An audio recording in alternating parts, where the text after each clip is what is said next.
제주 강정마을 관련 구상금 34억 5천만 원 청구를 취하하기로 결정했습니다.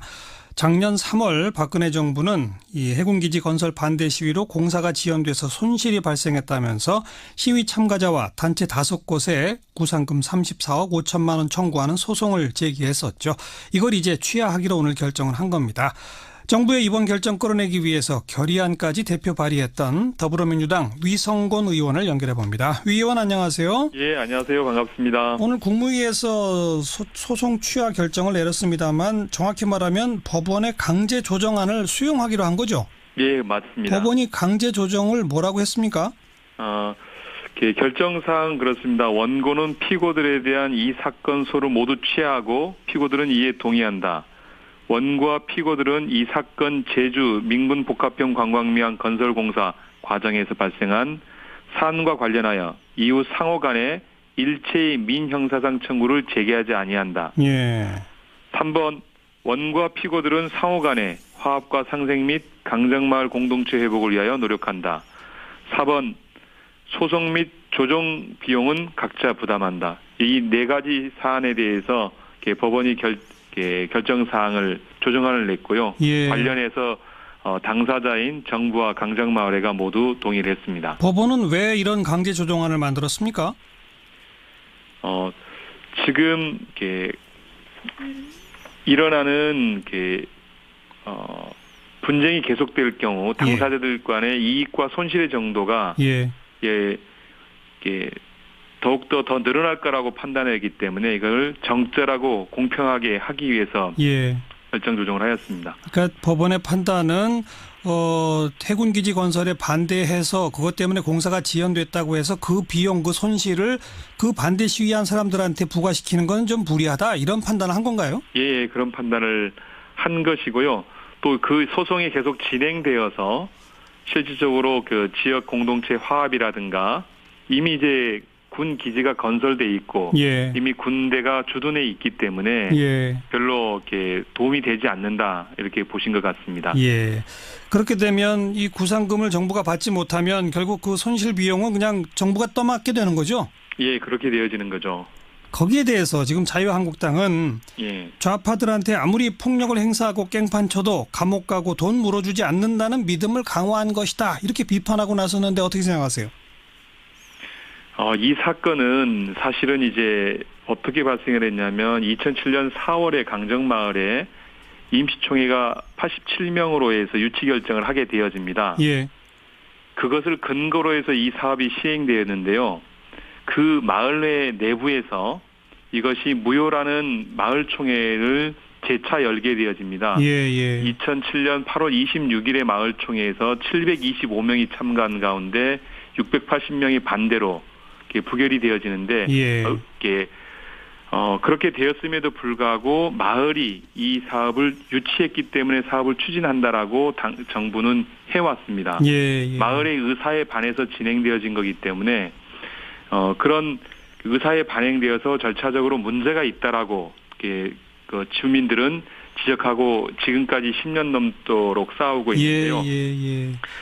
결국 이제 이렇게 국민들의 의사에 반대의 의사를 반대하는 의견에 대해서 정부가 소송으로 맞대응을 하게 되어진다라면 결국 국민들의 의사 표현의 자유가 제한되어진다라는 게 제 생각입니다. 그렇기 때문에 좌파들이 폭력을 행사해서 깽판을 쳤다고 얘기하는데 전혀 그런 일은 없고요. 관련 사업이 늦어진 것에 대해서도 법률적으로 다툼이 충분히 가능한 상황 안에 있었습니다.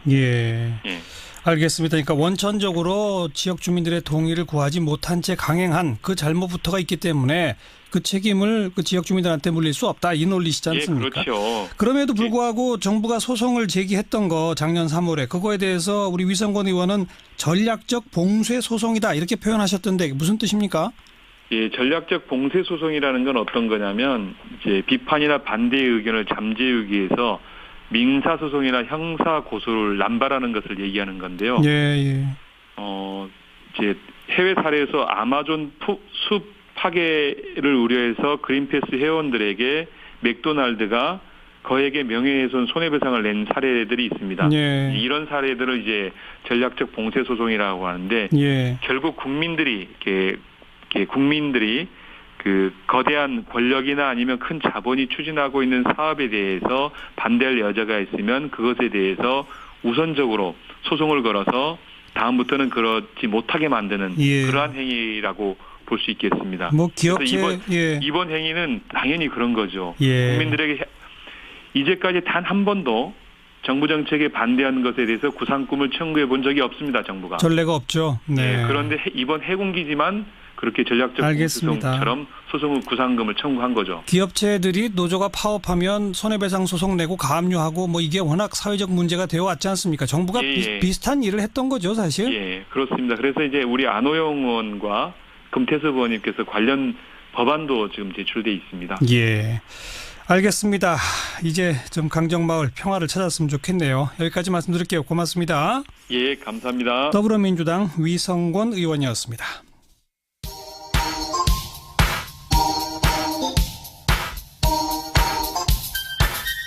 시사자키 정관용입니다. 여러분은 지금 CBS 라디오와 함께하고 계십니다. 저는 출근길 김현정의 뉴스쇼 김현정입니다. 비트코인이 요즘 아주 난리입니다. 우리 정부는 비트코인 거래를 전면 금지하는 방안까지 검토하고 있다. 이런 소식이 전해지는데요. 그런데 어제 오전에 세계 최대 선물 거래소인 시카고 옵션 거래소에서 비트코인 선물 거래가 시작됐고 비교적 성공적이었다. 거래량도 예상보다 많았다. 이런 평가가 나오네요. 그럼 미국은 이걸 제도권 내로 끌어들인 것인지 어떤 것인지 궁금증이 참 큽니다. 중앙일보의 고란 기자를 연결해 봅니다. 안녕하세요. 네, 안녕하세요. 예, 시카고 옵션 거래소에서 선물 거래를 시작했다. 미국은 그러면 이걸 제도권 내로 끌어들인 거로 해석해야 됩니까? 이게 무슨 뜻이죠? 정확히 말하면 제도권으로 끌어들였다라기보다는 비트코인 거래를 제도권 내에서 가능하도록 길을 열어줬다. 이 정도로 해석하는 게 더 맞을 것 같습니다. 예. 다만 투자자 보호 장치 같은 걸 마련하고 자금 세탁 부분에 대한 철저한 방지책을 마련하는 거래소에 대해서만 거래를 허용해주고 있는 상황입니다. 그러니까 제도권 내에서 거래될 수 있는 가능성을 열었다. 네, 예. 그러나 제도권 내로 끌어들인 건 아니다. 정확히 해석이 잘 안 되는데요. 예, 그게 이 비트코인이라는 이 소위 말하는 이 암호화폐라고 하는 게요. 사실 지금까지 있었던 금융상품 혹은 화폐와는 전혀 다른 새로운 것이기 때문에 예. 해외에서도 아직까지 이에 대한 뚜렷한 입장을 밝히진 않았습니다. 예. 다만 이게 이 암호화폐가 기반한 블록체인 기술이라고 하는 게 4차 산업혁명의 핵심 기술이다라고 하는 부분을 인정하고 있기 때문에 일단 이 가능성을 열어두면서 문제가 발생할 경우에만 개입하겠다라는 수준에서 일단은 지켜보자는 입장 정도로 정리할 수 있겠습니다. 예, 지금 짧게 말씀해 주시는 사이에 제가 모르는 단어가 여러 개 나왔습니다. 먼저 암호화폐, 그러니까 비트코인이 그 암호화폐의 일종인 거죠? 네, 예. 그게 뭔지 좀 설명해 주세요. 이 사실 우리나라에서는 가상화폐라는 말로 더 알려져 있는데요. 예. 10,000원짜리 지폐는 손에 쥘 수가 있잖아요. 예. 그렇지만 이 비트코인은 볼 수가 없다. 가상이다라고 해서 가상화폐라고 불렸습니다. 예. 그런데 사실 이 비트코인이라고 하는 건 기존에 나온 그 가상화폐, 무슨 우리가 생각할 수 있는 항공사 마일리지나 싸이월드에서 옛날에 썼던 도토리 같은 것과는 좀 개념이 다르거든요. 어허. 이것은 블록체인, 분산 원장 기술을 기반으로 한 새로운 형태의 화폐이기 때문에 예. 암호화폐라고 부르는 것이 좀 더 정확하다라는 게 업계 입장입니다. 예. 방금 그 암호화폐를 설명하면서 블록체인 무슨 기술에 기반한 그러셨단 말이에요. 네, 예, 예. 이제 그걸 설명해 주세요. 예, 이 블록체인 기술은 말 그대로 블록이 체인으로 연결돼 있다는 건데요. 지금까지 우리가 이제 인터넷을 생각을 하면 중앙 메인 서버가 있습니다. 그 서버에 개인들이 연결을 해서 뭐 서로 통신을 할 수 있고 한 건데요. 예. 이 블록체인 기술은 중앙 메인 서버가 없습니다. 모든 개인 간의 거래 기록이 블록 안에 담기고요. 그 개인들은 그 블록의 일부분을 모두 다 공유하고 있고요. 예. 쉽게 말해서 중앙 통제 장치가 없는 서버가 없는 기술인데요. 예. 분산 원장 기술로서 새로운 기술로 각광을 받고 있습니다. 근데 그것이 4차 산업혁명의 핵심 기술인 이유는 뭡니까? 이게 분산 원장을 하면 사실 지금 그 컴퓨터 기반으로 해서 가장 문제가 되는 게 해킹이잖아요. 그렇죠. 근데 이 분산 원장을 하면 모든 거래 기록이 각각 개개인의 컴퓨터에 담긴다고 생각하시면 됩니다. 예, 예. 그렇기 때문에 이 해커가 만약에 해킹을 하고 싶다. 그러면 이 모든 수백만 수천만의 컴퓨터를 다 해킹을 해야 되는 상황이 벌어지는 거죠. 아하. 보안을 걱정하지 않아도 되는 신기술이다. 이런 의미로군요. 네, 예. 그 신기술에 기반해서 암호화폐라는 것을 누군가 처음 창안해서 만들어낸 거고, 그죠? 네, 예. 근데 그 신기술에 의한 암호화폐 그 가운데 비트코인은 딱 그 생산량이라는 게 정해져 있다면서요? 그걸 뭐 채굴 한다고 한다는데 그것도 좀 설명해 주세요. 비트코인의 원리를 담은 보고서가 처음 나온 게 2008년 11월이거든요. 예.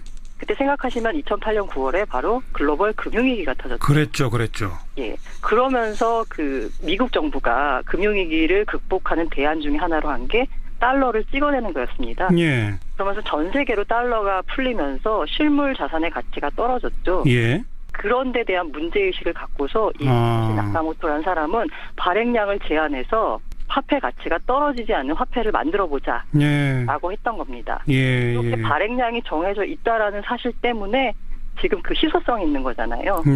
뭐 쉽게 생각하면 발행량이 2,100만 개면 우리나라 국민 한 명이 한 비트코인 한 개를 갖기도 힘든 상황입니다. 못 갖는 거죠? 네, 예. 그래서 이렇게 희소하다는 점 때문에 최근 들어 비트코인 가치가 급등하고 있습니다. 네. 그런데 이걸 가지고 무슨 뭐 옷을 사거나 집을 사거나 차를 사거나 이럴 수 있는 건 지금 아니잖아요.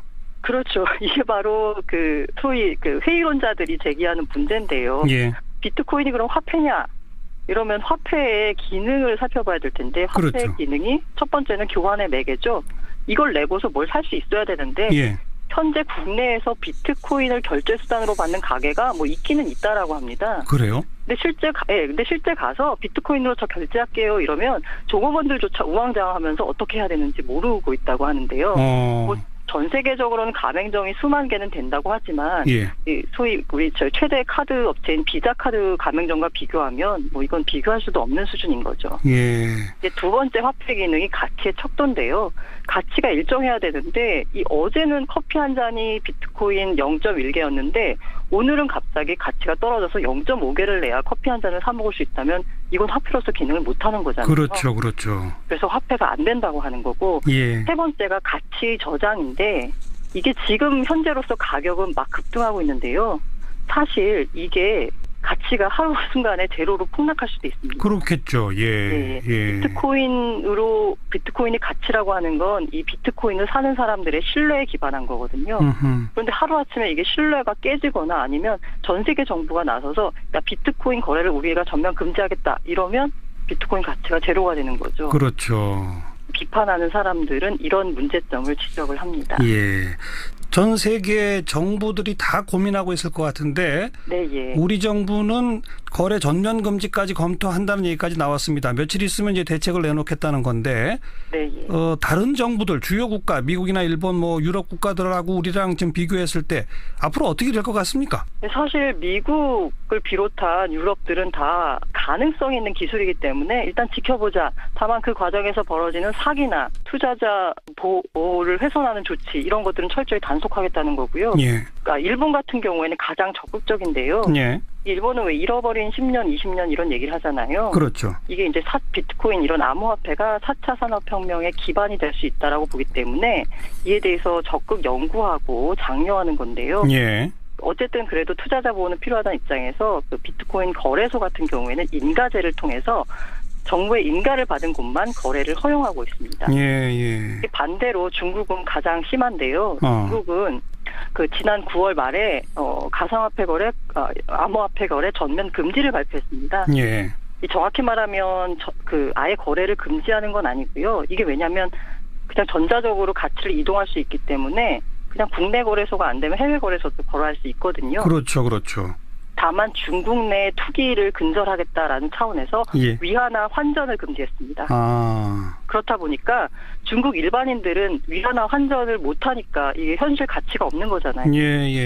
그래서 일반인들은 투자를 안 하고 소위 말하는 그 세력들, 일부 꾼들만 투자하는 시장으로 바뀐 상황이고요. 알겠습니다. 나라마다 차이도 굉장히 크군요. 우리도 조금 더 일단 지켜봐야 되겠습니다. 뭐 정답이 뭐다라고 아직 말할 단계는 아닌 것 같군요. 네, 자세한 설명 잘 들었습니다. 감사합니다. 중앙일보의 고란 기자였습니다. 윤태곤의 뉴스 사이다. 의제와 전략그룹 더모아의 윤태권 실장 어서 오십시오. 네, 안녕하세요. 문 대통령 내일부터 중국 방문하죠? 그렇죠. 취임 후 첫 중국 방문입니다. 우리가 주변 4강국을 짚어보면은 취임 이후에 미국을 제일 먼저 방문했고 네. 그다음에 러시아를 의외로 갔죠. 근데 모스크바가 아니라 극동쪽의 행사를 방문하는 형식이었거든요. 아하. 그리고 내일 중국 베이징을 방문하게 되는 거죠. 예. 그런데 뭐 만만치가 않다는 보도가 계속 나오네요. 여러 가지가 걸쳐 있는데 요약하자면 이렇습니다. 우리 입장에서는 중국이 북핵에 대해서 압박을 가해주길 바라는 거 아니겠습니까? 그렇죠. 그 외에 이제 뭐 경제라든지 평창 올림픽 등등에 대해 가지고 완전히 정상화하는 계기로 삼고 싶은데 예. 중국이 그렇지 않은 것 같다는 거죠. 중국은 계속 사드 얘기한다는 맞아요. 거고. 그렇죠. 예. 앞서 한중 양국의 10월 31일 합의라는 게 있었어요. 예. 사실 내일 중국 방문도 그 후속으로 이루어지는 거죠. 그 합의가 뭐였죠? 이른바 이제 삼불 원칙이라고 이야기하지 않습니까? 예. 그러니까 사드 배치 이후에 이게 다 경색됐으니까 이걸 정상적인 발전 궤도로 조속히 회복해 나가자. 그러면서 삼불 원칙이라는 걸 한 게 사드 추가 배치 불가, 미국 미사일 방어 체제에 한국은 참여하지 않는다. 한미일 군사 동맹은 추진하지 않는다. 이거예요. 네. 특히 중국이 계속 말이 많은 게 이게 뭐 약속이냐, 노력한다는 거냐, 그 시제가 뭐 현재로선 하지 않는다냐, 앞으로 영원히 하지 않는다냐, 이런 걸 가지고 계속 말이 있는 거예요. 예. 시진핑 주석 같은 경우에는 베트남에서 문 대통령 만났을 때 뭐 역사 앞에 책임 이런 문구까지 사용을 했었거든요. 우리 정부는 근데 그 사드 추가 배치 안 된다, MD에 불참한다, 한미일 군사동맹을 추진하지 않는다, 이거는 원래부터의 우리 정부가 계속 취해온 자세를 그대로 확인하는 거다, 이런 입장인 거죠. 거기다 우리 주권 문제가 있지 않습니까? 이걸 예. 뭐 영원히 안 한다 이런 걸 중국하고 약속할 일이 아니잖아요. 이런 그렇죠. 문제는. 예. 그래서 이번 정상회담에서 완전히 이게 뜻이 같이 되기가 어려울 것 같다라는 게 이제 바로 드러난 게 그 회동 마친 다음에 언론에 대한 행사예요. 뭐 그래서 공동 성명을 아예 없다면서요. 맞습니다. 제가 설명을 해드리자면은 예. 양 두 나라 정상이 회담을 하고 나면은 제일 높은 수준의 언론 응대가 공동 기자회견입니다. 예컨대 돌발 질문이 나올 수도 있잖아요. 예. 거기에도 막힘이 없을 만큼 양국이 완전히 뜻을 같이 한다는 거죠. 기자들의 모든 질문에 그렇죠. 답하겠다. 그 다음이 공동 성명입니다. 이거 이제 기자 설명 질문은 없고 그냥 성명까지는 낸다. 그렇죠. 그 다음이 이제 공동 언론 발표인데 이건 질문을 안 받는데 정제된 문장으로 양국이 공통으로 인식을 같이 한 것만 서면으로 밝혀가지고 해석의 여지를 남기지 않는다는 거죠. 예. 그런데 이번에 공동 성명이 없다는 얘기는 뭘 한다는 겁니까? 각자 알아서 하는 겁니다. 공동 언론 발표도 없어요? 예. 그것도 없어요? 예, 양국이 이게 알아서 하기로 돼 있다. 그래요. 물론 이런 경우에도 물밑에서 상대방 발언 수위 등에 대한 조정 같은 걸 시도하긴 해요. 하지만 최악의 경우에는 서로 다른 이야기가 나올 수 있다는 거죠. 예. 이번 같은 경우에는 앞서 말씀드린다시피 이제 사드가 뜨거운 감자인데 우리가 좀 짐작해 볼 수 있는 게 이런 게 있습니다. 보통 해외 순방 전에 대통령이 상대국 주요 언론하고 인터뷰를 해요. 그렇죠. 오늘 문 대통령이 중국 관영 CCTV하고 인터뷰한 게 중국에서 방송이 됐습니다. 예. 기자 질문이 어떤 게 있었냐면요.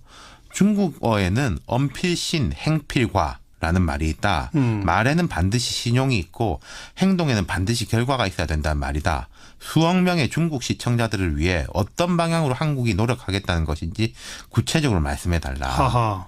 저는 좀 무례하게 느껴졌거든요. 예. 그러니까 중국 CCTV는 또 관영 언론이지 않습니까? 네. 이게 정부의 시각이 반영된 질문이라고 볼 수 있는 거죠. 네.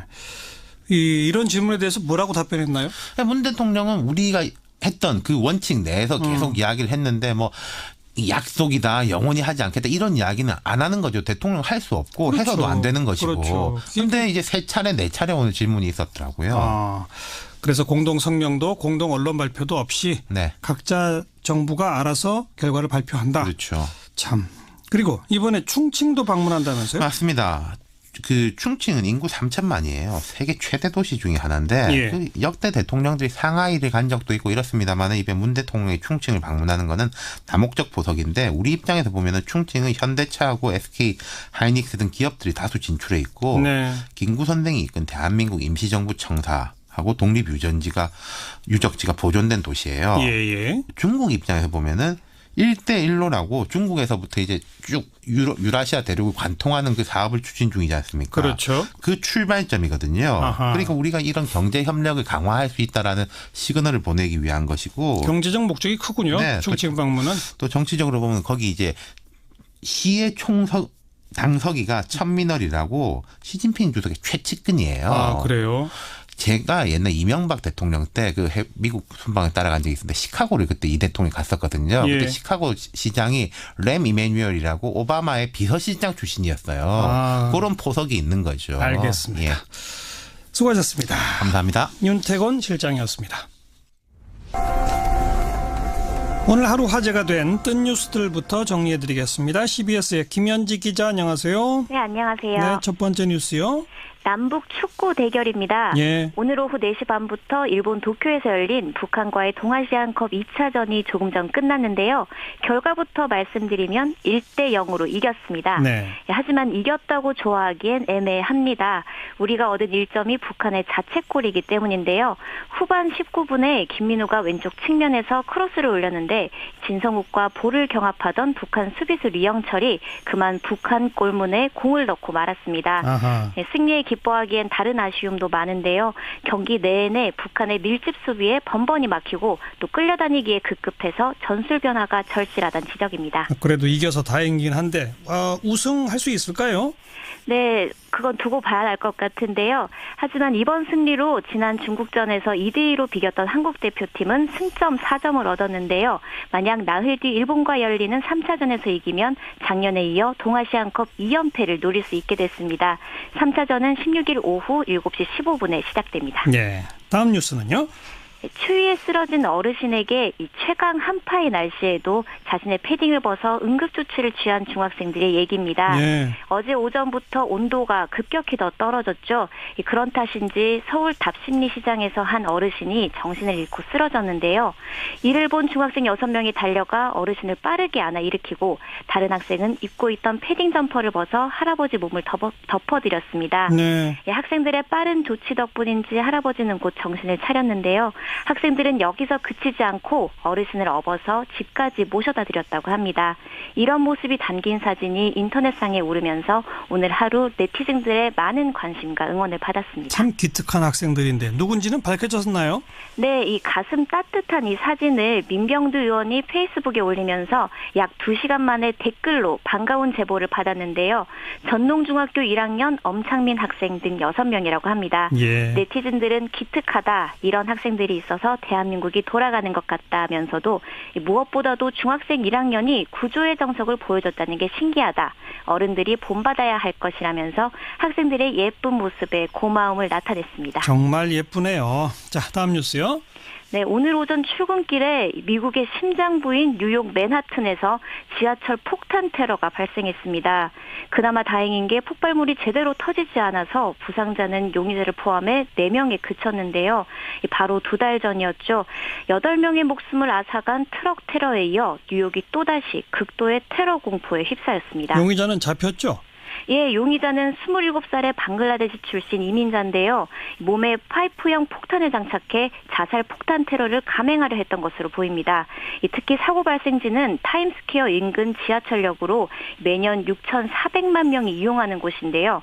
용의자는 뉴욕에서 가장 붐비는 장소에서 특히 월요일 출근길 시민을 노린 것으로 나타나면서 자칫 대형 참사로 이어질 뻔했습니다. 그러네요. 체포된 용의자는 이번 테러가 이스라엘의 가자지구 공습에 대한 보복이라고 진술했다는데요. 미국이 예루살렘을 이스라엘 수도로 인정한 뒤 광범위한 시위가 벌어지는 과정에서 이번 테러도 발생했다고 CNN은 분석했습니다. 네, 트럼프에 대한 비판 여론이 더 거세지겠군요. 수고하셨습니다. 네, 감사합니다. 네, 김현지 기자였습니다. 직장 갑질 119라는 단체 여러분 들어보셨나요? 직장 내에서 일어난 갑질 행위들 이런 걸 제보하고 상담도 받을 수 있는 민간 공익단체입니다. 이 단체를 통해서 그 간호사들의 선정적인 장기자랑 이게 세상에 알려진 바로 그곳입니다. 지난 11월 1일 출범했는데 한 달 만에 무려 2,000건이 넘는 갑질 신고와 상담이 쏟아졌다고 그래요. 그래서 오늘 직장 갑질 119에 박점규 운영위원 그리고 윤지영 변호사 두 분을 스튜디오에 직접 초대했습니다. 어서 오십시오. 안녕하세요. 안녕하세요. 네, 어떻게 해서 이런 단체를 만들게 됐습니까? 저희가 지난 촛불 때인데요. 예. 촛불을 들고 나온 청년들을 보면서 근데 특히 밤늦게 광장으로 나오는 청년들을 보면서 저분은 토요일까지도 일을 하고 밤늦게 촛불 들고 나오시는데 돌아가면 저분의 직장에서는 정말 민주주의가 실현될 수 있을까? 예. 이런 생각을 저희가 하면서 예. 촛불 이후에 뭔가 직장인들의 권리를 보호할 수 있는 그런 단체를 한번 만들었으면 좋겠다라는 고민을 하게 됐고 예. 여러분들을 모아서 한 뭐 거의 6개월가량 토론을 해서 이런 단체를 만들게 됐습니다. 어떤 분들이 주도하신 거예요? 주로는 뭐 노동활동가들도 있고요. 그다음에 노무사, 변호사들 합쳐서 한 200여 분 참여하고 있습니다. 200여 명이? 예. 다들 자원봉사식으로 합니까? 어떻게 합니까? 예, 자원봉사를 하는 거죠. 우리가 촛불 들고 집회 현장에 나갈 때 사실 예. 돈 받고 나가는 거 아니잖아요. 예. 같은 마음으로 우리 사회의 직장갑질 한번 없애보자라는 선의를 가지고서 다들 참여하고 있습니다. 그럼 뭔가 상담할 수 있는 전화 이런 것도 있고 그렇습니까? 아니요, 저희가 전화는 안 두고 있습니다. 전화는 안 두고. 예. 그럼 어떤 방식으로 하는 겁니까? 카카오톡 많이들 이용하실 텐데요. 예. 그 카카오톡에 오픈 카톡방이라는 게 있습니다. 그러니까 누구나 참여 가능하고 또 익명으로 참여 가능한 방이에요. 그 방을 만들어 놓고 제보를 받고 있고요. 그다음에 갑질119.gmail.com 해서 이메일도 만들었습니다. 그래서 주로는 오픈 카톡방과 이메일을 통해서 제보를 받고 이제 저희가 상담을 하고 경우에 따라서는 직접 통화를 하기도 하고 만나기도 합니다. 네. 그러면 그런 제보가 카톡이나 이메일로 들어오면 함께 하고 있는 노무사, 변호사 뭐 이런 분들한테 사건 배당하듯이 하는 거예요? 어떻게 하는 거예요? 네, 그렇게 하고 있습니다. 오. 하루에 저희가 아침 10시부터 저녁 10시까지 월요일부터 토요일까지 일단 카톡방에서 상담을 하는데요. 예. 거기는 노동활동가나 노무사님들, 변호사님들이 자기가 3시간씩 이렇게 하루에 3시간씩 시간을 내주시는 거죠. 그러면 이제 토요일까지 3시간씩 배당을 해서 상담을 받고 그 상담이 이메일로 이어지거든요. 그러면 또 이메일 전담팀이 있습니다. 그래서 변호사님들이 이메일에 온 걸로 법률적 답변을 하고요. 또 이 문제는 사회적으로 알려야 되겠다. 네. 이 문제는 직접 만나야 되겠다. 이런 거는 저희가 저희 핸드폰 번호를 남깁니다. 네. 그러면 그분들이 연락을 주시거나 그분이 남기시면 저희가 연락을 드려서 직접 만나서 자세하게 얘기 듣고 사회적으로 알리는 일을 하고 있습니다. 네. 나는 월요일 10시부터 1시까지 담당이다. 그러면 그 3시간 동안은 카톡을 열어놓고 계속 들여다봐야 되는 거군요. 예. 윤지영 변호사 그렇게 하고 계신 거예요? 예, 저 그렇게 하고 있습니다. 그래서 핸드폰도 바꿨습니다. 왜요? 좋은 핸드폰으로 배터리 오래 가는 거 바꿨습니다. 네. 운동하는 방식도 굉장히 새로워졌군요. 최신식으로 하고 있습니다. 그런데 딱 한 달 정도 지난 그 통계 보고서를 내셨는데 2,000건이 넘게 들어왔어요? 네. 어떤 유형의 갑질이 제일 많아요? 기본적으로는 노동법 위반 사안들이 많아요. 그래서 임금을 제대로 받지 못했다거나 아니면은 뭐 포괄임금제, 연봉제 계약을 맺고서 장시간 야근을 시킨다던가 휴일 근무를 시킨다던가 그러면서 수당도 지급하지 않는 거죠. 그러한 노동시간, 임금에 관한 사안이 굉장히 많고요. 그다음에 해고에 관련된 사안도 많아요. 이제 여성의 경우에는 직장 내 성희롱, 성폭력을 당하는 사안들도 굉장히 많습니다. 그리고 뭐 폭언을 당하는 경우, 심지어 뭐 폭행을 당하는 경우도 있고 괴롭히는 경우, 따돌림을 당하는 경우 이런 직장 내 괴롭힌 사안도 굉장히 많고요. 한 가지만 덧붙이면은 이러한 사안들이 비정규직이기 때문에 또 더 많이 당하기도 해요. 그래서 뭐 비정규직이기 때문에 또는 저희가 특수고용 노동자라고 표현하는데 뭐 프리랜서라는 이유로 훨씬 더 많은 갑질을 당하고 있고 그래서 고용 형태가 이런 직장 갑질의 어떤 주요한 또 요인으로 작용하는 게 아닌가 생각이 들 정도로 비정규직 문제가 심각하기도 합니다. 그렇게 다양한 유형의 이 제보나 신고들이 들어온 것 가운데 사회적으로 알려야 되겠다 해서 알린 게 첫 번째가 그 성심병원 간호사 그거였었습니까? 네, 맞습니다. 저희가 11월 1일 문을 열었는데 2일부터 이분들이 들어오기 시작하셨어요. 그러더니 친구분들을 불러오시기 시작하더라고요. 동료들이. 그러면서 거의 저희 방을 점령하다시피 하시면서 병원에서 이뤄진 걸 막 이렇게 제보해 주시면서 저희가 일주일 만에 보고서를 한림성심병원 갑질 보고서라는 것을 일주일 만에 만들었거든요. 상세한 제보가 쏟아졌기 때문에. 예, 맞습니다. 그 뒤로도 다른 병원에서 우리도 장기자랑한다. 우리도 업무 외에 막 김장을 시키기도 하고 막 이런다. 이런 제보들이 들어와서 저희가 또 사회적으로 알리고 노동부에 근로감독을 요구하기도 해서 문제를 하나씩 풀어나가고 있습니다. 김장을 시켜요? 네. 이거 얘기 말씀드리면 재밌는 일이 많은데요. 최근에 저희한테 제보가 왔는데 어느 한 병원입니다. 병원인데 김장을 마음포기를 한다는 거예요. 그래서 저희가 그 병원을 확인해서 사람을 보내서 사진을 찍었습니다. 그랬더니 진짜 병원 뒤에 큰 주차장에 배추가 절인 배추가 헤아릴 수 없을 정도로 쌓여 있는 거예요. 그래서 저희가 가서 증거를 확인하고 증인이 있어야 되잖아요. 근데 이제 그것을 본 다른 분이 저희에게 제보를 해주셨거든요. 그래서 지금 이제 이런 과정을 이분들의 이제 증언을 저희가 기다리고 있는데 이것뿐만이 아니라 중소기업 이런 데서는 저희가 상상을 초월하는 예를 들면 김장하거나 뭐 별장에 뭐 닭이나 뭐 개 사료를 주라고 한다거나 사장의 별장에 사료 주러 가라. 그다음에 특히 좀 많이 들어오는 게 결혼식 갑질인데 병원장이나 사장이 자녀, 딸이나 아들의 결혼식에 직원들을 전체를 불러서 깨알같이 업무 지시표를 주면서 이거 해라 저거 해라 이렇게 해서 제발 좀 그런 거 좀 안 불렀으면 좋겠다는 호소가 쏟아지고 있습니다. 보면 노동관계라는 것 자체가 그러니까 정해진 업무만 하면 되는 건데 실제로 아무 일이나 다 시키는 거죠. 그래서 뭐 사장 집 청소 이런 것들도 대신하는 경우들이 굉장히 많거든요. 그러니까 사적인 업무를 용무를 대신을 하는 거죠. 실제 그런 사례도 굉장히 많이 제보 들어오고 있습니다. 아까 그 만포기는 아마 그 병원 환자들한테 계속 공급할 김치인 것 같은데 그런 걸 간호사나 이런 분들 총동원해서 직접 담그게 한다 이 말입니까? 네, 그렇습니다.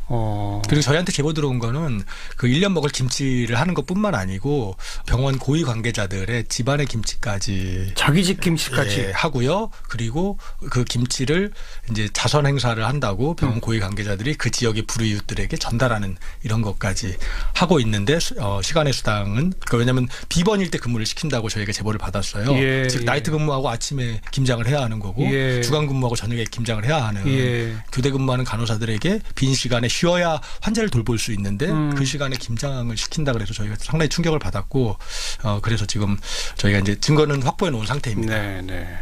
그런 식으로 제보를 받아서 상담을 해줘서 뭔가 해결되는 경우도 있습니까 지금? 계속 해결되고 있어요. 어떤 식으로요? 저희가 일단 법률 상담을 했을 때 당사자 스스로 해결하는 경우도 있어요. 그러니까 이게 법적으로 뭐 위법하다라고 이야기를 하면은 직장갑질 119에 문의를 해봤더니 이거 불법이라더라라고 그 이야기를 사장한테 가서 얘기를 하면 사장이 직장갑질 119에서 이렇게 상담을 받았단 말인가라고 하면서 자체적으로 해결하는 경우도 있고요. 저희가 또 사장들이나 저 상급자들도 이제 직장갑질 119를 무서워하기 시작했군요. 그런 조짐들이 있는 거죠. 이거 함부로 했다가는 우리도 신문에 날지 몰라 뭐 이런 걸로.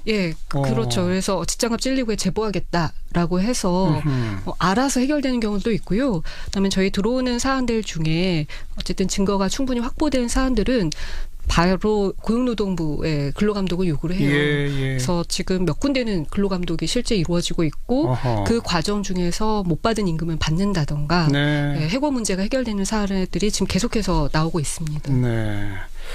그리고 지난주에는 갑질 피해자들의 가면 무도회를 열으셨다고요? 그건 뭡니까? 가면 무도회는? 말 그대로 갑질을 당하는 피해자들이 가면을 쓰고 모여서 서로 이야기를 나누는 자리였어요. 여기 제보하신 분들이 왜 가면을 쓰고 뭐예요? 안타까운 건 직장갑질을 당하는 피해자들이 그 피해 사실을 대놓고 이야기를 못해요. 왜냐하면 그걸 이야기하는 순간 본인의 신분이 노출되고 오히려 더 많은 불이익을 당하는 거죠. 소위 말하는 찍히는 일이 발생을 하기 때문에 사실 그냥 피해를 그냥 고스란히 안에 담고 있는 건데요. 가면을 쓰면 어쨌든 익명성이 보장되는 거잖아요. 그래서 좀 더 쉽게 이야기할 수 있도록 편하게 갑질을 이야기할 수 있도록 하기 위해서 가면 무도회를 마련을 했습니다. 몇 분 정도나 모이셨어요? 전체 그 갑질 피해자들 한 15분 정도 모였는데요. 참여자들 합치면 한 30-40명 같이 모였습니다. 그 15분들이 서로 자기가 당한 갑질 사례를 이야기하면서 분위기가 어땠습니까? 재밌었던 거는 그 어느 사무직에서 일하시는 분인데 대기업이세요. 근데 그분이 그 부당한 거에 항의해서 이제 사실상 이제 해고시키려고 했던 거죠. 그분을. 근데 이제 그분이 혼자 이제 맞서서 싸우셨던 이야기를 들려주셨는데 그 뒤에 이제 이렇게 자기 갑질을 토로하는 분들이 저분처럼 이제 자기들도 싸워야 되는데 그 이제 갑질의 경험을 배우신 거죠. 어떻게 회사가 갑질했고 그걸 어떻게 극복했고 또 그러기 위해서는 건강도 굉장히 중요하기 때문에 건강을 지키기 위해서 어떻게 했다라는 얘기를 막 들려주시니까 나중에 저희가 발표가 끝나고 335 모이셔서 얘기하시는데 서로 이제 그 갑질 선배한테 후배들이 사례를 전수받고 근데 더 재밌는 건 저희가 카카오톡 방에서 밤 10시 되면 저희 법률가들이나 저희들이 스태프들이 퇴근하잖아요.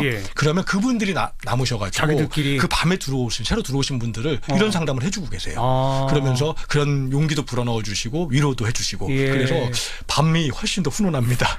그러니까 갑질을 당할 때 이렇게 대응해라. 그런 노하우를 서로 전수하는 거로군요. 예. 지금 이 방송에 모범적인 대응 노하우 좀 소개해 주시면.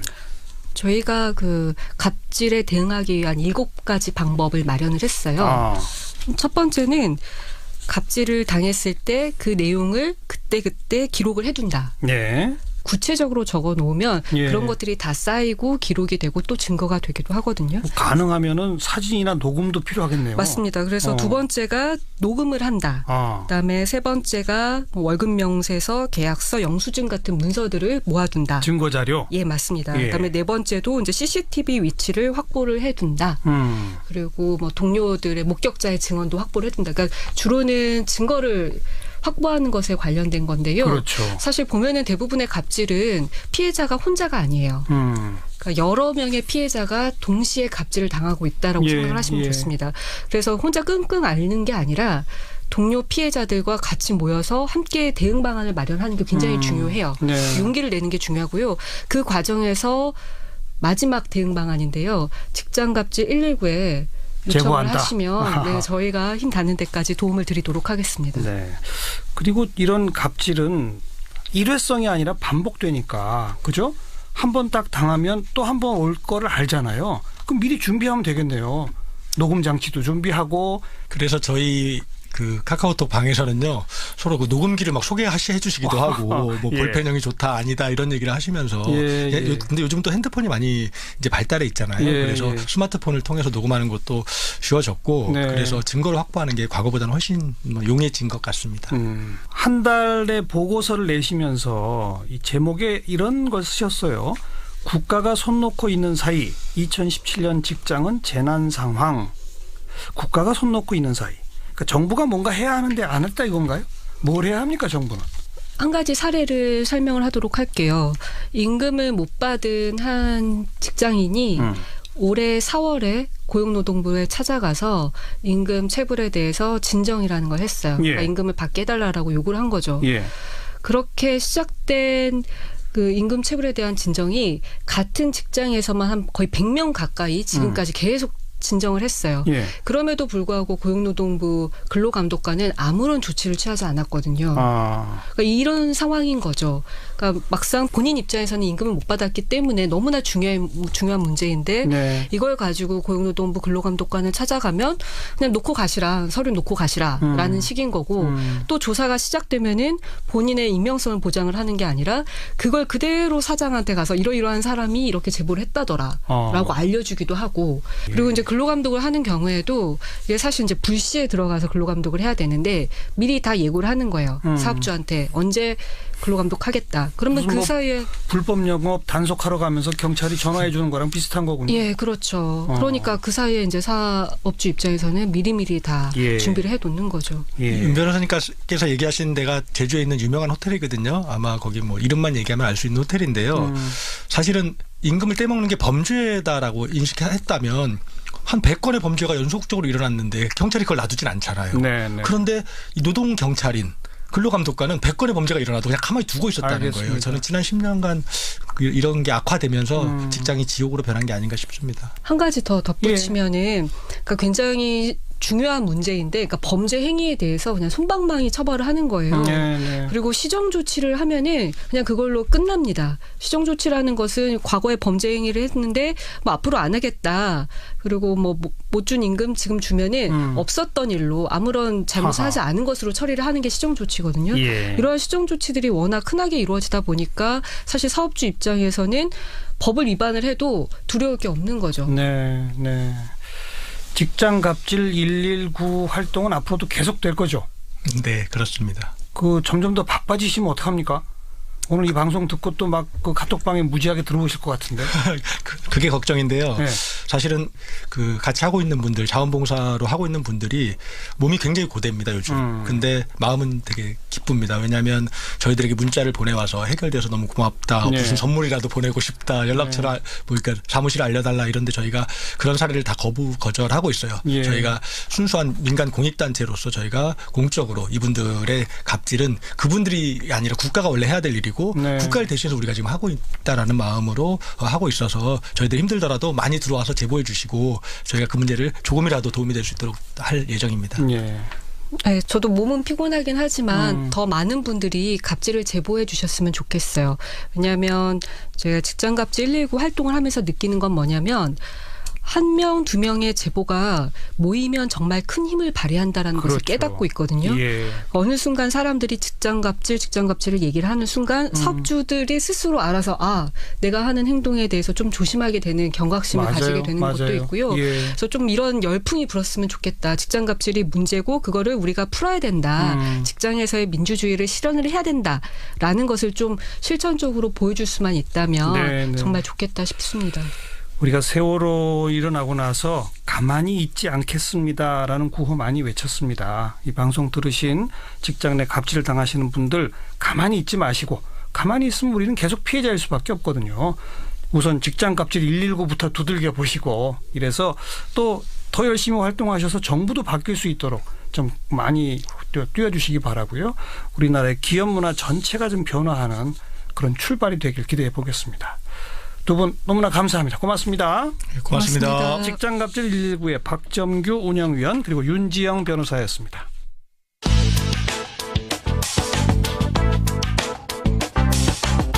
궁금한 뉴스, 만나고 싶은 사람.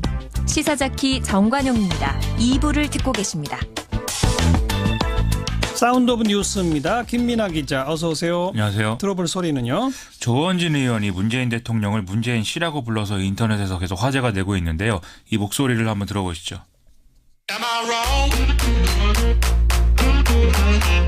문재인 씨가 제대로 하고 있는가? 저는 그렇지 않다고 봅니다. 1년 전 촛불은 거짓 성동 음모 조작 기획된 권력 찬탈입니다.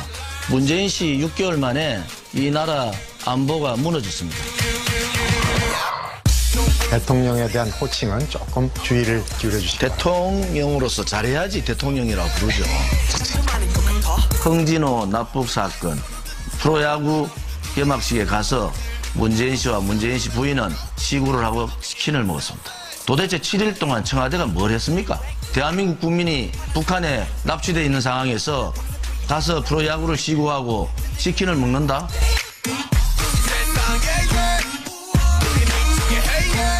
네, 어디서 한 발언입니까? 어제하고 오늘 여야 정당정책토론회가 진행이 됐는데 거기 나가서 계속 이렇게 얘기를 했다는 겁니다. 더불어민주당 쪽 토론자로 참석한 홍익표 정책위 수석 부의장이 예의를 갖추라 이렇게 얘기하기도 했고 지금 들으셨다시피 사회자가 좀 호칭의 부분에 있어서는 자제를 해달라 이렇게 얘기를 했는데 아무런 소용이 없었다는 거고요. 예. 이게 호칭은 그렇다 치더라도 여전히 박근혜 전 대통령이 억울하게 탄핵을 당했고 정권을 도둑맞았다 이런 식의 인식을 갖고 있는 거거든요. 그래서 이런 발언을 계속한 것에 대해서는 좀 안타깝다는 생각까지도 들 정도인 것 같습니다. 그건 그렇고 박근혜 전 대통령 관련해서 오늘 새로운 혐의가 하나 보도됐죠? 박근혜 전 대통령이 최순실 씨를 통해서 부동산 개발 청탁을 받고 이걸 들어주려고 한 정황이 검찰에 추가 포착이 됐다라는 내용인데요.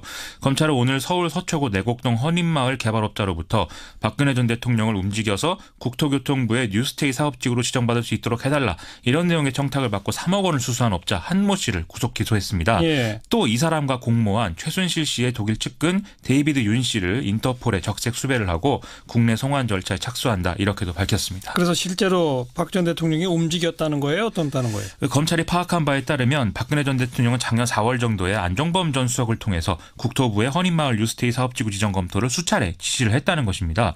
국토부는 4차례에 걸쳐서 청와대에 사업을 보고했는데 지난해 7월에 국정농단 의혹이 제기가 되면서 이 사업 자체가 무산이 됐다고 하네요.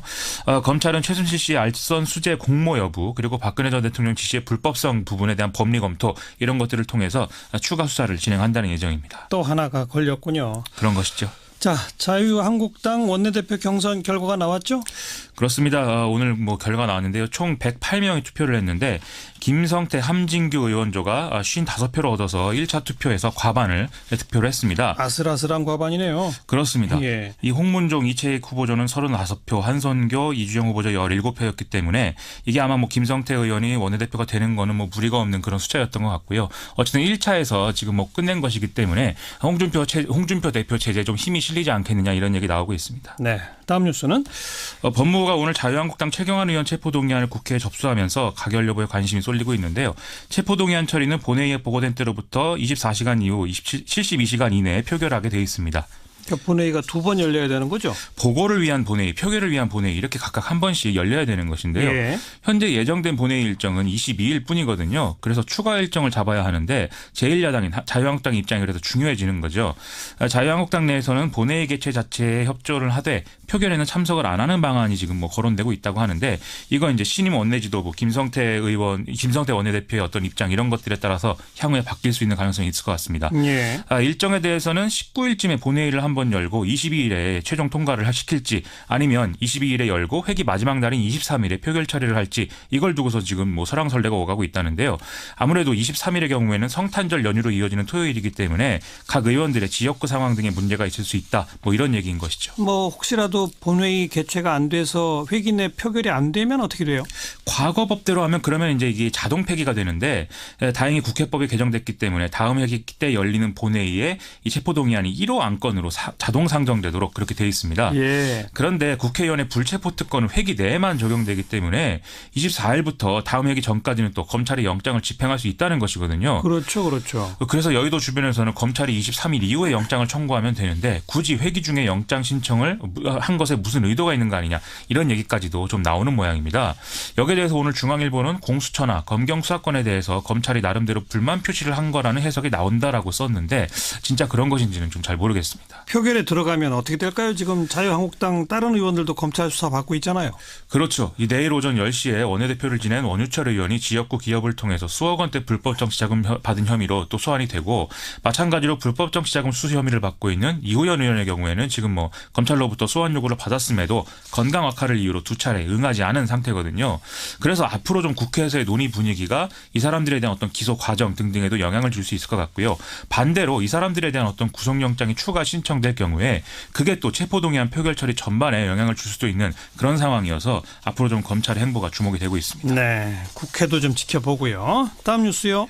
해양수산부가 오늘 긴급 브리핑을 통해서 과거 해수부 공무원들이 세월호 특별조사위 활동을 방해했다는 일부 의혹이 사실로 확인됐다 이렇게 밝혔습니다. 해양수산부는 김영춘 장관의 지시로 지난 9월부터 이런 의혹들에 대해서 자체 감사를 진행을 해왔는데요. 해양수산부는 드러난 의혹들에 대해서 검찰에 수사를 의뢰할 계획이라고 합니다. 확인된 사실들이 어떻다는 겁니까?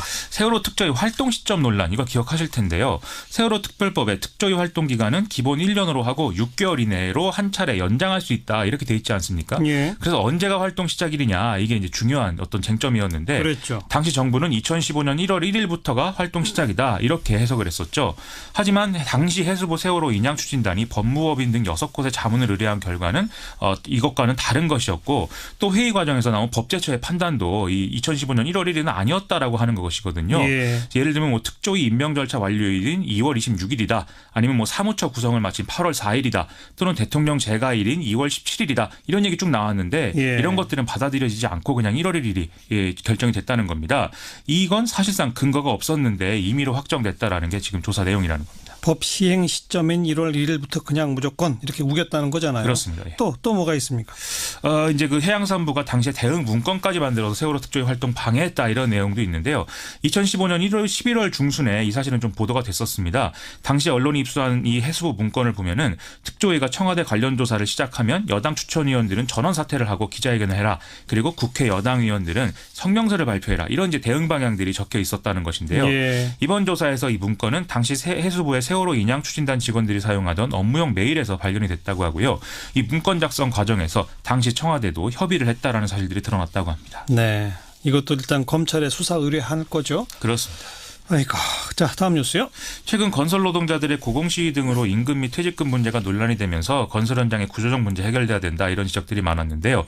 오늘 대통령 직속 일자리위원회가 건설산업 일자리 개선 대책을 통해서 내년부터 공공건설공사에서 발주자가 임금과 하도급 대금을 직접 지급하도록 하는 방안을 추진한다 이렇게 밝혔습니다.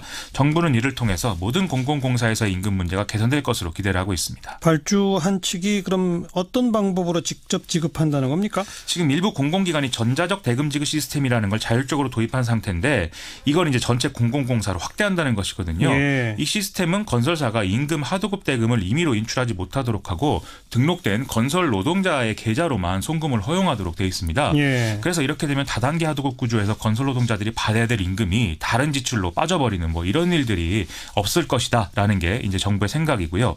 또 이것과는 별개로 건설사의 부도나 파산, 고의 잠적 등으로 지금 체불임금이 발생하는 경우가 상당히 많습니다. 예. 그래서 이에 대해서는 전문건설공제조합이라든지 건설공제조합 등의 어떤 보증기관이 이걸 대신 지급하는 임금지급 보증계를 도입하도록 또 정부가 결정을 했죠. 그리고 또 이것은 모든 공공 및 민간공사에 의무적으로 적용되도록 하고요. 건설사들이 공사에 착공 전에 이 보증 가입을 해서 발주자에게 이 내용을 미리 제출하도록 강제를 하고요. 만약에 가입하지 않은 경우에는 과태료를 부과하도록 그렇게 되어 있습니다. 예. 또 발주자가 책정한 인건비 이상을 건설사가 의무 지급하도록 강제하는 이 적정 임금제도 도입이 된다고 하는데요. 이것과 관련해서는 내년부터 2년간 일단 시범 사업을 추진하고 2020년부터 본격 시행한다. 이런 계획이라고 합니다. 네, 수고하셨습니다. 고맙습니다. 김민아 기자였습니다.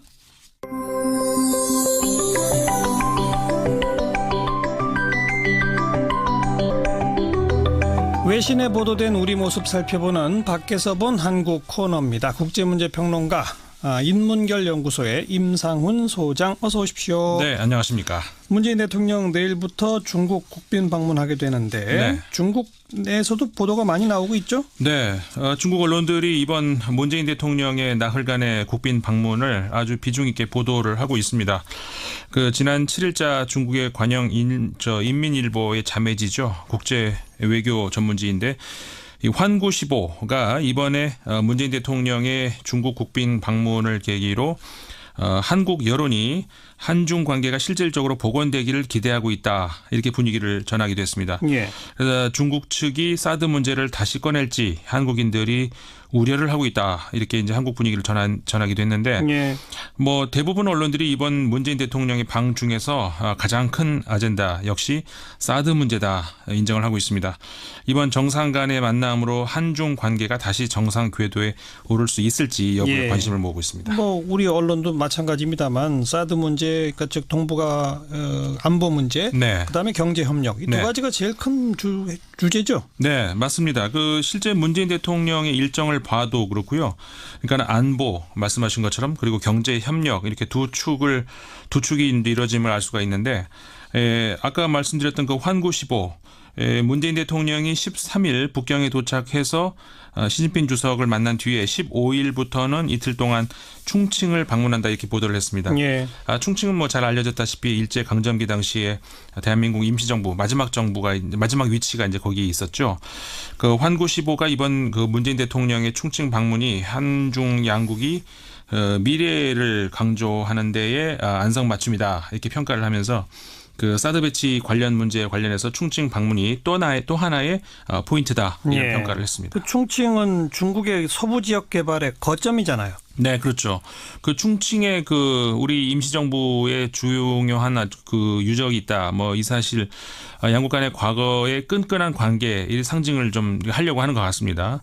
근데 중국의 미래 역점 사업 1대1로 구상, 그다음에 서부 아주 그냥 큰 계획이죠. 대개발. 이걸 위해서는 충칭의 주요 거점이 되기 때문에 이번에 문재인 대통령이 충칭 방문에 대해서 한중 양국의 경제 협력을 포함한 미래를 위한 방문이다. 이런 표현이 등장을 하고 있고요. 예. 또 현지의 충칭에 한국 기업들도 많이 진출해 있기 때문에 한중 간의 경제 협력을 위한 일정이다 이렇게 소개를 했습니다. 그리고 같은 날 중국망에는 중국 사회과학원의 왕준성 연구원 한국 관련해서 글을 많이 쓰는데 기고문이 또 하나 나왔습니다. 한국은 대북 정책에서 중국의 입장이 아주 곤란한 상황이다. 이걸 좀 한국이 이해해줘야 된다. 이렇게 얘기를 하면서 북핵 문제 해결을 위해서 중국이 바친 노력을 좀 한국이 알아줬으면 좋겠다. 주문을 하게 됐습니다. 예. 그래서 한반도를 비롯해서 동북아 안보 정세가 불안정한데 문재인 대통령이 한중 관계를 더 발전시켜서 대정치가가 되기를 기대한다. 이런 덕담을 남기기도 했습니다. 예. 그런가 하면은 중국 인민일보의 국제 섹션 인터넷판입니다. 해외망. 여기서는 그 충칭이 한국 건국의 뿌리다. 이런 표현을 쓰면서 문재인 대통령이 충칭을 방문하는 또 다른 또 그 의미를 부여하기도 했는데요. 이 매체는 과거에 그 이명박 박근혜 전 대통령도 중국을 방문했을 당시에 지방 도시를 방문을 했는데 그때는 청두 그다음에 시안이었다 이렇게 언급을 하면서 문재인 대통령의 경우 충칭을 방문한 의미 이거는 독립운동 당시의 역사적 의미를 되새기기 위함임을 또 설명을 하기도 했습니다. 그런 역사적 의미에다가 플러스 미래 경제 협력의 상징 뭐 이런 거지 않겠습니까? 그렇죠. 또 다른 소식 들어보죠. 중국 이야기 하나 더 전해드리겠습니다. 중국의 관영통신 인터넷판이죠. 신화망이 2017년 한국을 결산하는 논평을 냈습니다. 네. 한국 힘든 한 해를 보내다 이런 제목이었는데요. 네. 이 논평은 문재인 정부의 출범을 중심으로 해가지고 이 한국의 아주 다난했던 올 한 해 뭐 여러 가지 분야에 걸쳐서 정리를 하고 있는데 제목에서 밝히고 있는 대로 한국 정계가 발칵 뒤집히게 만들었던 그런 그 지난 정권의 정치 스캔들 이후에 정치 후폭풍 이런 것들을 거슬러서 쭉 돌아보고 있습니다. 예. 특히 이 매체는 그 한국이 그 지난 한 해 정치적 회오리가 한국 사회에서 오래 유지되어 왔던 그 정경유착에서 온 것이다 이런 진단을 하면서 혁신과 변화에 대한 국민들의 간절한 염원이 반영된 것이 문재인 정부의 적폐청산이다 이렇게 보고 있습니다. 예. 그리고 이 신문은 뭐 비유를 들었는데 병을 치료하는 데 시간이 필요하듯이 한국 사회의 뿌리 깊은 고질병, 이 정경유착을 뿌리 뽑는데 쉽게 이루어지는 것은 아니다. 시간이 필요하다. 이렇게 진단을 하게 됐습니다. 그러니까 적폐청산이라고 뭐 짧은 시간에 몇 명 처벌하고 바로 끝날 수 있는 문제가 아니다. 시간이 걸린다. 그렇죠. 그래서 뭐 일각에서 우리나라 그 국민들이 피로감 느끼기 때문에 이 적폐청산 빨리 끝내야 된다. 이런 시각과는 좀 차이가 있는 대목인데요. 단순한 그 상징적인 몇몇 조치로는 그 만성만 생기고 병이 치료되지 않는다 이런 의미를 읽히는데 그 신화망은 그러면서 적폐청산뿐만 아니라 외교 안보 분야도 비슷한 같은 문제로 보고 있는 것 같습니다. 예. 그 한반도 현안에 직면한 문재인 정부가 북한과 대화로 풀어가려는 방향을 외교 안보 정책의 기본으로 잡았는데 한반도 정세는 그 계획대로 흘러가고 있지 않다 이렇게 진단을 하면서 예. 이 또한 시간이 필요한 그 사안들임을 시사하게 됐는데요. 이것도 시간이 필요하다. 네.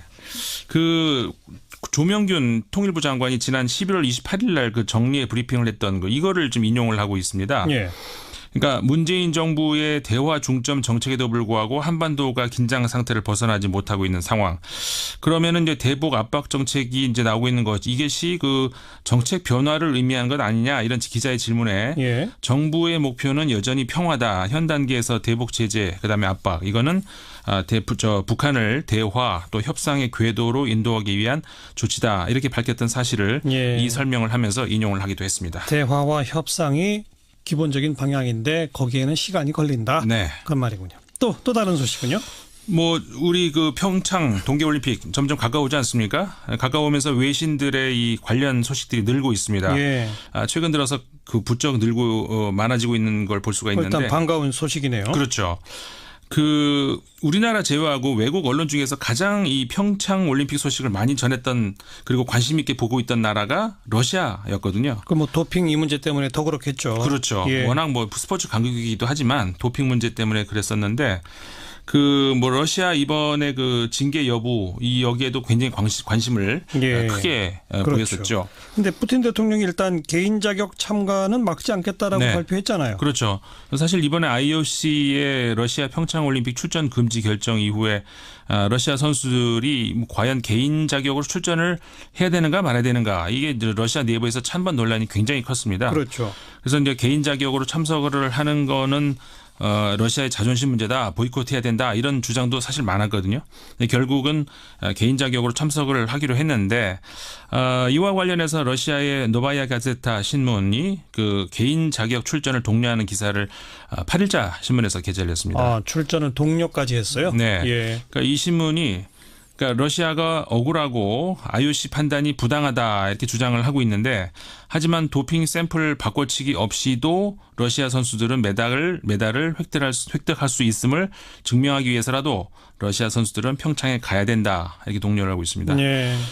이 신문에서 쓴 표현을 그대로 제가 옮기자면은 이번 평창 올림픽 참가는 러시아 정부를 위한 것도 모함하려는 자들에게 복수를 하려는 것도 아니고 러시아의 국격을 위한 것이다 이러면서 러시아 선수들이 불리한 상황에서 얻는 메달은 더 품위가 있을 것이다 이런 평가를 하기도 했습니다. 그러니까 러시아의 전반적인 분위기는 IOC 결정에 아주 불만이 많군요. 네, 불만이 많이 표출되고 있고요.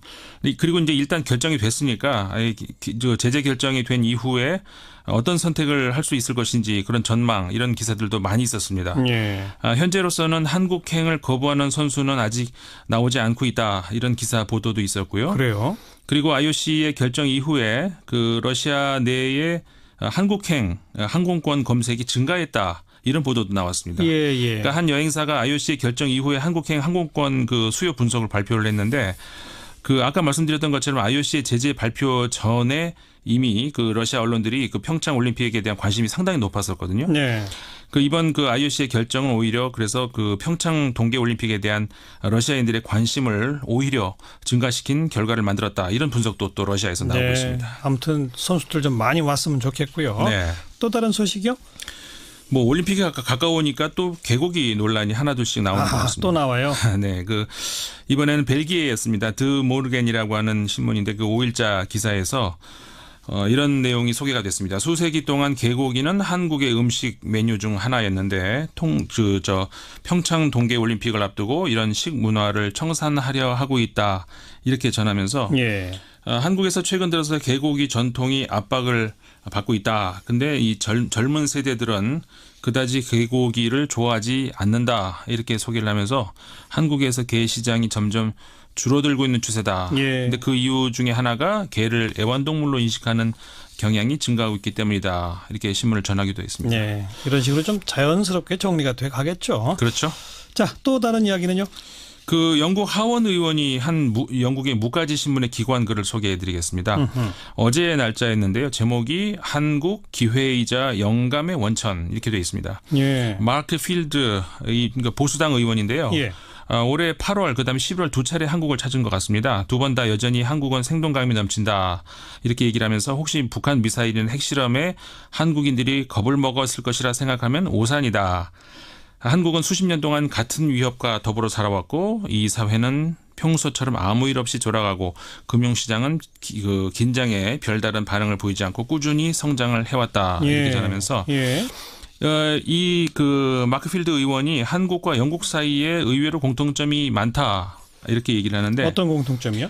첫째로 양국이 오랜 정통의 역사를 가지고 있다. 그리고 그 외에도 뭐 남수단의 평화유지 등 G20에서 그 유엔에서 그리고 또 유엔에서 다양한 사안 관련해서 공조가 있다. 예. 그 한국 전쟁에서 같이 그 나란히 참여를 했고 영국 병사들이 1,106명이 사망을 했다고 하네요. 예. 그다음에 뭐 그 외에도 아프가니스탄, 이라크 이런 데서 전사자 수를 합친 것보다 그 영국이 한국에서 싸워서 사망한 전사자가 더 많다. 이런 얘기들. 그러니까 굉장히 그 한국에 대한 어떤 애착 느껴지고요. 한국의 역동성과 북한의 폐쇄성을 대비하는 그런 글이었던 것 같습니다. 하원 의원의 기고문. 네. 그리고요. 또 다른 글 하나 소개해드렸습니다. 이번에는 한국의 인종차별을 고발하는 기사가 하나 있는데요. 인종차별? 네. 그러니까 홍콩 신문입니다. 사우스 차이나 모닝 포스트가 그 11일자 신문인데 이게 기고문이 실렸습니다. 예.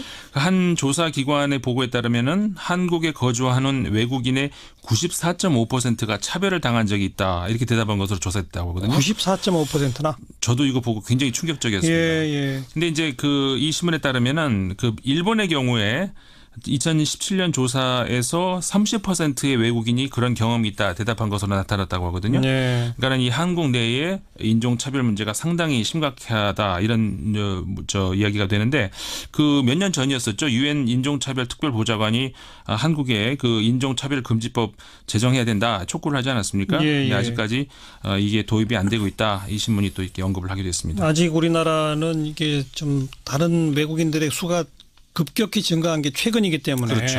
인종, 뭐 국정 문제 민감하지 않아서 아직 법안까지 못 만드는 거 아니겠습니까? 그렇죠. 그래서 이 이유가 뭔가 이 신문이 몇 가지 이유를 지적하고 있는데요. 우선 한국의 노동자들이 외국인 근로자들이 한국에 와서 일자리를 뺏어갈 것이다 이렇게 우려를 하기 때문이다 이렇게 이유를 들고 있고요. 예. 그다음에 이제 한국의 기독교 일각에서 이 같은 법안이 성소수자 이들을 보호할 것이다라는 이유로 이제 반대를 하고 있다는 것을 또 들고 있습니다. 예. 그다음에 또 하나가 이제 지금 말씀하신 것처럼 한국의 법학계에서 한국의 인종차별에 관심을 가질 어떤 필요성을 아직까지 느끼지 않고 있는 것이다 이런 지적을 하고 있는데요. 예. 그리고 한국인들의 경우 외국인에 대한 편견이 좀 심하다 이렇게 이 신문이 전하고 있는데 예를 들어서 외국인 범죄에 대한 공포가 늘고 있는데 실제로 그 통계를 보면 2015년 3월 같은 경우에 한국인 범죄율이 3.75%, 반면에 외국인의 범죄율이 1.71%로 나타났다고 하거든요. 그러니까 외국인 범죄율은 한국 전체 평균의 절반에 불과한 것으로 나타났다는 건데 그럼에도 불구하고 외국인들은 범죄를 많이 일으킨다. 네, 이런 식의 잘못된 인식이 퍼져 있다. 그렇죠. 예. 그래서 이제 이런 편견에 대한 극복이 급선무다 한국에서 이렇게 이 신문은 전하고 있습니다. 네.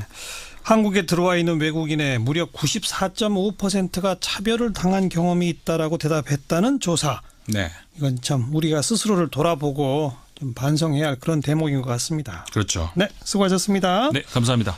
네, 밖에서 본 한국이었습니다. 국제문제평론가 인문결연구소의 임상훈 소장이었어요. 기분 좋은 컴퓨터